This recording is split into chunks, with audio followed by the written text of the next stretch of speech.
এই খাবারটি যদি আপনি আপনার বাচ্চাকে নিয়ম করে খাওয়ান, এতে কিন্তু আপনার বাচ্চার স্বাস্থ্যের অনেক পরিবর্তন হবে। আর তার পাশাপাশি বাচ্চার মেধার বিকাশ হবে এবং বাচ্চার দ্রুত ওজন বাড়াতে সহায়তা করবে।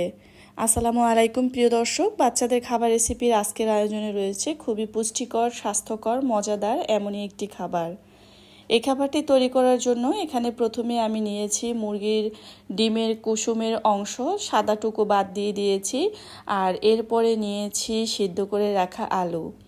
বাচ্চার বয়স যদি 7 মাস হয়, এই বয়সে চাইলে আপনি আপনার বাচ্চাকে এভাবে মুরগির ডিমের কুসুম এবং সিদ্ধ আলু পিউরি তৈরি করে কিন্তু আপনি আপনার বাচ্চাকে খাওয়াতে পারেন। এখানে সিদ্ধ আলু আমি আমার পরিমাণ মতো বাচ্চার জন্য নিয়ে নিচ্ছি এবং একটা কাঁটা চামচের সাহায্যে ভালোভাবে মিশিয়ে নিচ্ছি। আর আমার বাচ্চার যেহেতু 1 বছর হয়ে গিয়েছে, এই জন্য কিন্তু আমি এখানে মুরগির পুরো ডিমটাই নিচ্ছি এবং ডিমের যে সাদা অংশটা সেটা কিন্তু এখানে গ্রেট করে দিয়ে দিচ্ছি। ডিমে রয়েছে উচ্চমানের প্রোটিন এবং কোলিন, যা শিশুর পেশি গঠনে এবং মস্তিষ্কের কোষের বৃদ্ধিতে সাহায্য করে। বাচ্চাকে প্রতিদিন সকালে একটি হলেও ডিম খাওয়ানো জরুরি। প্রিয় দর্শক, এই সিদ্ধ করে রাখা আলু আর এখানে যে মুরগির ডিম নিয়েছি, আর বাচ্চার বয়স 1 বছরের কম হলে বা 8 মাসের নিচে যদি 7 মাসে খাওয়ান, সেক্ষেত্রে শুধু কুসুম দিবেন, পুরো ডিমটা দিবেন না। এরপরে চলে আসলাম রান্নার জন্য কড়াইতে পর্যাপ্ত পরিমাণে পানি দিয়ে দিয়েছি। আর এই পর্যায়ে কিন্তু একটা জিনিস অবশ্যই আপনাকে লক্ষ্য রাখতে হবে, সেটা হচ্ছে আমি কিন্তু এখনও চুলার অন করিনি, অতএব চুলার উপরে কড়াই দিয়ে পানি দিয়ে রেখেছি। আর সেই ঠান্ডা পানিতেই কিন্তু আমি এখানে ওটসের গুঁড়াটা ব্যবহার করেছি। আপনারা ওটসের পরিবর্তে চাইলে সাবুদানাটাও ব্যবহার করতে পারেন, এটাও কিন্তু বাচ্চার ওজন বাড়াতে দারুণ কাজ করবে। ওটসে রয়েছে প্রচুর পরিমাণে ফাইবার ও আয়রন থাকে। এটি শিশুর পেট ভরা রাখে এবং কোষ্ঠকাঠিন্য দূর করে এবং হজম শক্তি বাড়াতে সহায়তা করে। আমার চুলাটা কিন্তু এখনও অফ করা আছে। আমি এখন এই সিদ্ধ আলু এবং ডিমের কুসুম সমস্ত উপকরণ বেশ ভালোভাবে মিশিয়ে এরপরে কিন্তু চুলাটা অন করে দিব। গরম থাকা অবস্থায় আপনি কিন্তু খুব সুন্দরভাবে ওটসের গুঁড়া বা এই যে আলু বা ডিমের যে মিশ্রণটা, এটা বেশ ভালোভাবে মিশাতে পারবেন না। ঠান্ডা অবস্থায় আপনি আপনার মতো করে মিশিয়ে নিতে পারেন। সমস্ত উপকরণ মিশানো হয়ে গিয়েছে। এরপর রান্নার স্বাদের জন্য এখানে আমি আরও একটু লবণ ব্যবহার করছি। লবণ 1 বছর থেকে বাচ্চার খাবারে দিবেন, 1 বছরের আগে বাচ্চাকে লবণ খাওয়াবেন না।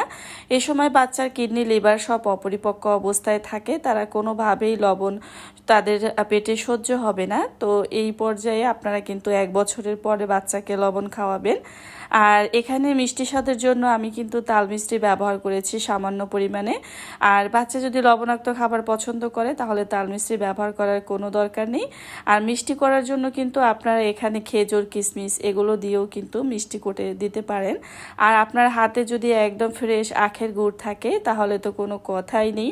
সবচাইতে ভালো একটা উপকরণ আখের গুড়, সেটা দিয়েও কিন্তু বাচ্চার খাবারটা মিষ্টি স্বাদ করে দিতে পারেন।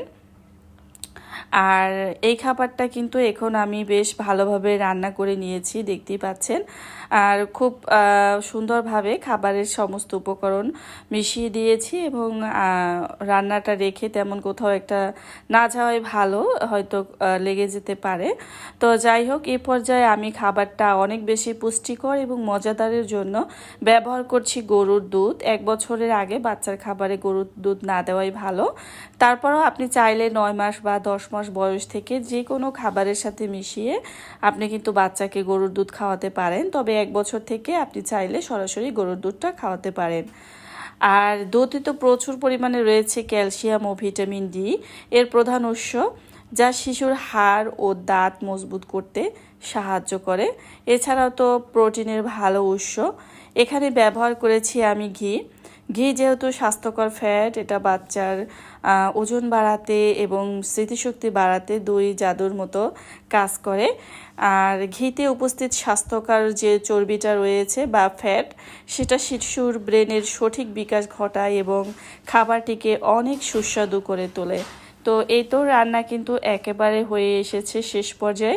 ঘি দেওয়ার পরে এখানে আমি 2 থেকে 3 মিনিট সময় ধরে জাল করে নিব। প্রিয় দর্শক, এই খাবারটা বাচ্চার ওজন বাড়াতে দারুণ কাজ করবে, আর তার পাশাপাশি কিন্তু বাচ্চার মেধার বিকাশ ঘটাতেও সহায়তা করবে। আর রান্নাটা এতটা লোভনীয় হয়েছে আর এতটা স্মুদি যে 7 মাস বয়সের বাচ্চারা একদম চোখ বন্ধ করে খেয়ে নিতে পারবে। রান্নার কিছুক্ষণ পরে আমি খাবারটা পরিবেশন করে নিচ্ছি, যেহেতু আমি আমার বেবিকে খাওয়াবো। আর খাবারের কালারটা দেখে বুঝতে পারছেন যে এটা কতটা লোভনীয়। আর একটা কথা, যে সকল বাচ্চাকে গরুর দুধ খাওয়ানো হয় না তাদের ক্ষেত্রে চাইলে রান্নার শেষে ফর্মুলা দুধটা মিশিয়েও কিন্তু আপনি আপনার বাচ্চাকে খাওয়াতে পারবেন।